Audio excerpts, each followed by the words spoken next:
Dear graduating class of 2020, we made it. It seems typical to say, but not amongst one of the most atypical years of the decade. Not only have we powered through the late night Timmy's runs when that essay's word count just wouldn't seem to climb, or the field and lab days when it seemed caffeine alone was keeping our blood pumping. We have powered through a global pandemic. When coronavirus overtook the world, we refused to bow down and give up years of struggle and strength, even when the end looked to be just around the corner.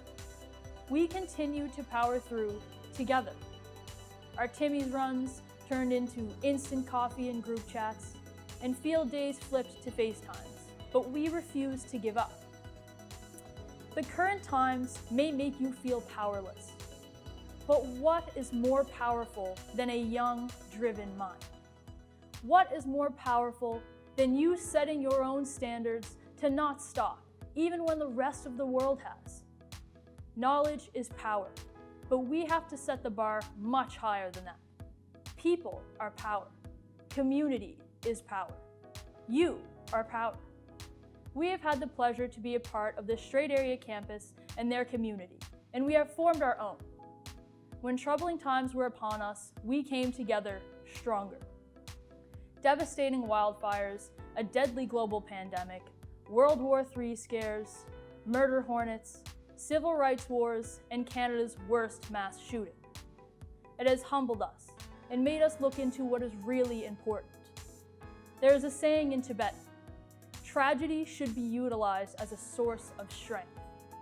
No matter what sort of difficulties, how painful an experience is, if we lose our hope, that is our true disaster. I believe that we are the generation to make the changes needed, and we have built a great foundation to build upon here at NSCC. Our mentors, teachers, parents, peers, and friends, and other loved ones have supported us through a year that may have seemed unnavigable. For this, I extend my most sincere thank yous. Without you all, we never would have been able to appreciate that early risers get more done, that you can influence, not just adapt, that kindness is never weakness, and that the peak simply does not exist.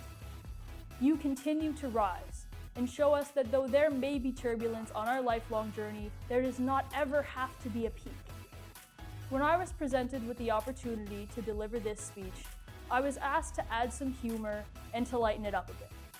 Although I do not necessarily see this year as humorous in many aspects, I did remember a story that seemed to fit quite well for the opportunity. It was on our NRED class trip to the Highlands, and we all came bundled up and ready to go onto the skyline to collect data on tree regeneration, which I'm sure piques your interest as much as mine.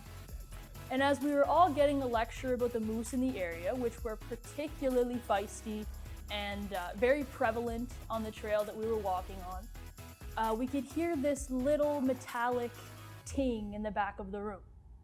Waddy Long, our beloved instructor, had bought himself a bear bell. If you have never heard a bear bell, I tell you to count your lucky stars. Think the Polar Express bell, but tragically out of tune and incredibly tinny.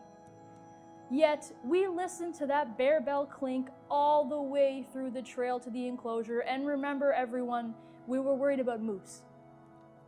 Waddy always made us laugh. And even though we cursed that bell every single step of the way, and I mean every one, there was a slight comfort in thinking, well, if we hate it, moose, bears, anyone or anything else nearby is certainly not going to like it. That is one of Waddy's best qualities as a mentor.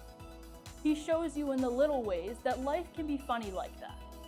That even if you're freezing in the middle of the Highlands in a neon orange vest trying to hide from wildlife more than 4 times your size, that you can find comfort in a tiny, tinny bell.